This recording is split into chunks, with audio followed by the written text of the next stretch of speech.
Well, today's scripture reading comes from 1 Peter chapter 5, verses 5 through 7, which reads, "All of you, clothe yourselves with humility toward one another, because God opposes the proud, but gives grace to the humble.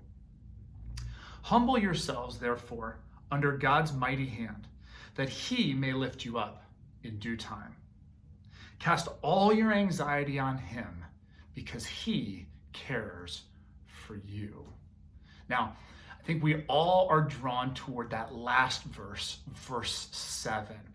Cast all your anxiety on him, because he cares for you. I mean, we are in such an anxious time right now. And the thought that in the midst of all of our anxiety and everything that's worrying us and troubling us, that we may be able to cast all of that onto God is just amazing.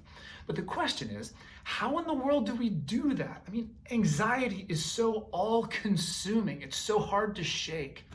Well, the answer in how we cast our anxiety onto God is actually found in the verse before, in verse 6.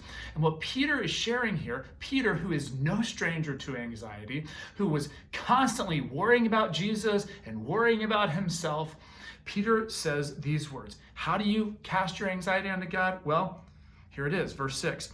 Humble yourselves under God's mighty hand, that he may lift you up in due time.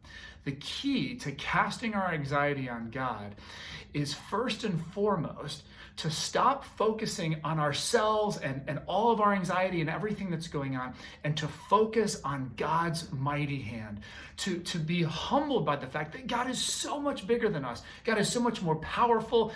God is the one who's in control, and God is so much bigger than whatever it is that we're facing. And so today, I want to encourage you to take time today, in the midst of whatever you're going through, in the midst of whatever your anxiety is, to focus on the mighty hand of God, to remember how big God is, how powerful God is. And once you humble yourself, remembering that God is so much bigger and so capable of handling whatever it is that you're going through, then you can cast your cares on him.